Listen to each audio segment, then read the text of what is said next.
Time stopped. An immeasurably tiny fraction of a second seemed to stretch into eternity. He picked her up like a medicine ball and tossed her as far out as he could. "Swim!" he shouted.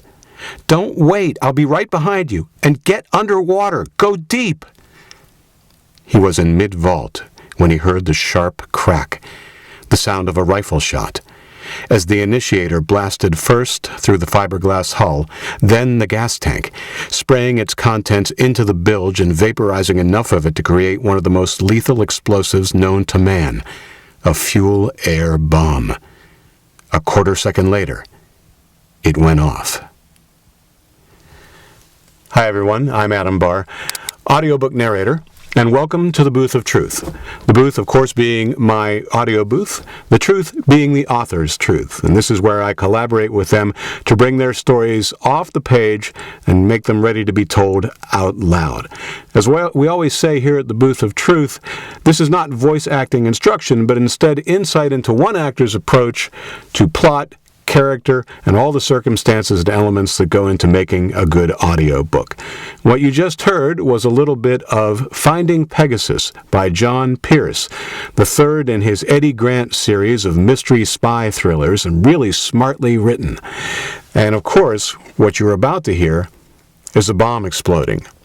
Mark and Kate, scientists who are working on a small mini-sub that everybody seems to want for defensive reasons, are off on their own cruise for the weekend, having become interested in one another. But as far as they get out into Biscayne Bay, things still aren't safe from the military-industrial complex of, any number of people from Miami to Paris to Budapest. So the question is, how are they going to get out of this? The question for the actor is, what do you do when you have a circumstance that crowds a lot of activity into a very short time?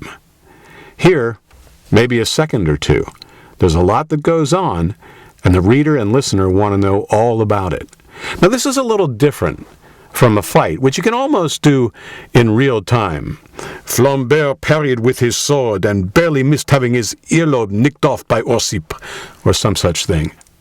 That, you work the excitement into your voice and kind of roll with the changes and imagine a movie scene with somebody backed up the stairs and twirling their épée in the face of an opponent.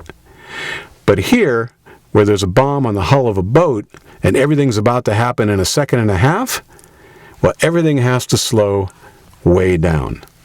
Let's see what happens when Mark finally gets over the rail. When Mark heard the metallic click, he was certain he was a dead man. By the time the rifle shot came, he was beginning to believe he might escape, but it would be a very close call. He vaulted over the starboard rail, clearing it just as an angry yellow fireball mushroomed from the hatch.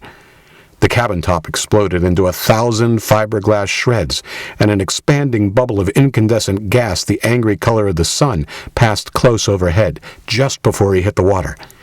He pulled hard toward the bottom, trying to escape from the immense blast wave he knew was coming in less than a second.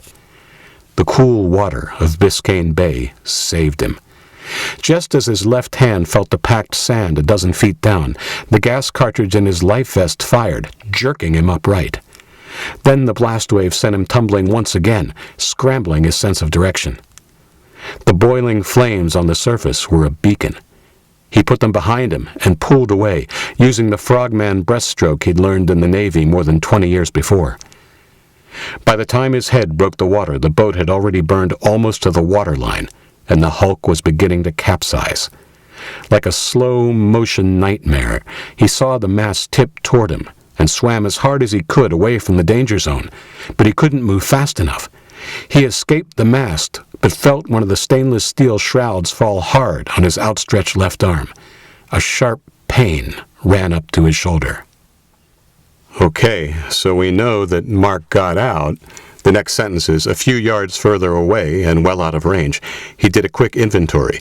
He was upright and breathing, so he wasn't dead. Yet. We know he has a busted arm. We don't quite know where Kate is. But all this catastrophe, we do know, happened in a very short time. Think about it like you're thinking about a movie. Throw Kate out into the water so she can start swimming. Get over the rail and vault yourself. Swim to the bottom of the bay, touch the sand, feel your life vest go off, and swim away from the flames. All probably happened in the space of, 3, 4, 5 seconds? Not very long, because bombs don't wait. There's a lot of fun that an actor can have with putting this together and deciding what to speed up and what to slow down. Jerking upright when the canister goes off in the life vest, taking him back to the surface toward the flames where he doesn't want to be. That feels kind of fast and frenetic. But things like slow motion nightmare as the mast is beginning to fall, holding on to the shroud that is connected to the sail that's eventually going to break his arm. That is like watching an accident happen, if you're in it or if you're in a movie, and seeing shards of glass flying through the air and what's going to happen to the poor people inside the car or the train, or in this case, the boat.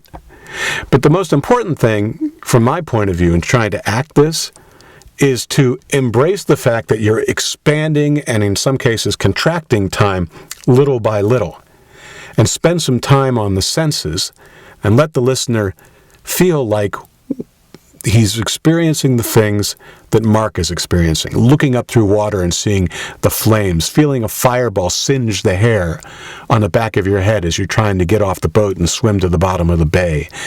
Fiberglass shreds everywhere, wondering if they're going to embed in your skin, if you live, by the way.